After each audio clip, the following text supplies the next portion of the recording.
দেখো এসএসসি জিডিতে 2024-এ আসা একটা কোয়েশ্চেন বলছে যে 30 থেকে 50-এর মধ্যবর্তী সকল মৌলিক সংখ্যার যোগফল কত। তো এখানে একটা সমস্যা হচ্ছে, আমাদের মৌলিক সংখ্যা আমরা তাড়াতাড়ি কী করে বের করব। দেখো মৌলিক সংখ্যার একটা ট্রিক বলে দিচ্ছি, যে কোনো মৌলিক সংখ্যা যদি মানে সবসময় এইরকম ফর্ম্যাটে থাকে 6n প্লাস মাইনাস 1, মানে এই ফর্ম্যাটে তুমি মৌলিক সংখ্যা তাড়াতাড়ি বের করতে পারবে। যেমন এবার দেখো এইখানে বলেছে 30 থেকে 50-এর মধ্যে, তাহলে আমি 6-এর সঙ্গে কত গুণ করে ধরো 30 যেতে পারবো 5, তাহলে প্রথম মৌলিক সংখ্যা আমি কী করে পারবো 6 × 5 30, ঠিক আছে 30। এবার এর থেকে 1 প্লাস করবো 31, আবার 1 মাইনাস করবো 29, কিন্তু 29টা তো ধরা পড়বে না, যেহেতু ধরো 30 থেকে বলেছে, ঠিক আছে, তো 30 থেকে বলেছে যেহেতু 29টা ধরো, তাহলে একটা পেলাম এখানে, এটা হচ্ছে 31। এরকমভাবে আবার দেখো 6-এর সঙ্গে 5 গুণ করলাম, তারপর আবার পরপর যাবে 5 6 গুণ করবে, তাহলে 6 6 36, ঠিক আছে 36, আবার প্লাস 1 করলে 37, আবার তোমার মাইনাস করলে হচ্ছে 35, 35 নয় তাহলে 37 একটা পেয়ে গেলাম।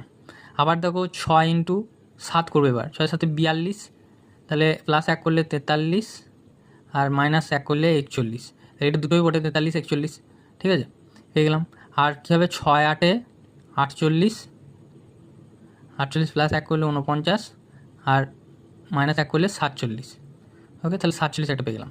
দেখো এখানে 49 হয়ে গেছে, এবার তো পেরিয়ে যাবে 50, আমাকে বলেছে 30 থেকে 50-এর মধ্যে, তাহলে আমি দ্রুত কিন্তু মৌলিক সংখ্যা কোনগুলো বের করে ফেললাম।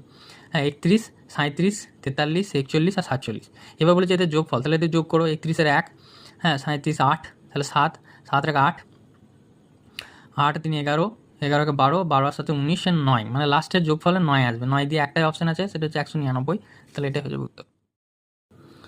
দেখো এসএসসি জিডিতে 2024-এ আসা একটা কোয়েশ্চেন বলছে যে 30 থেকে 50-এর মধ্যবর্তী সকল মৌলিক সংখ্যার যোগফল কত। তো এখানে একটা সমস্যা হচ্ছে, আমাদের মৌলিক সংখ্যা আমরা তাড়াতাড়ি কী করে বের করব। দেখো মৌলিক সংখ্যার একটা ট্রিক বলে দিচ্ছি, যে কোনো মৌলিক সংখ্যা যদি মানে সবসময় এইরকম ফর্ম্যাটে থাকে 6n প্লাস মাইনাস 1, মানে এই ফর্ম্যাটে তুমি মৌলিক সংখ্যা তাড়াতাড়ি বের করতে পারবে।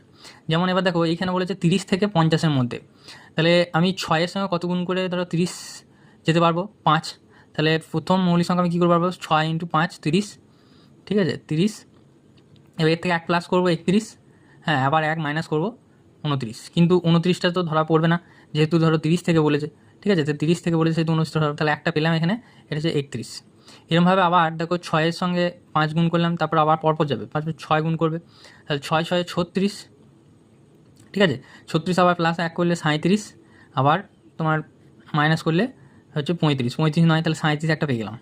আবার দেখো 6 × 7 করবে, এবার 6 7 42, তাহলে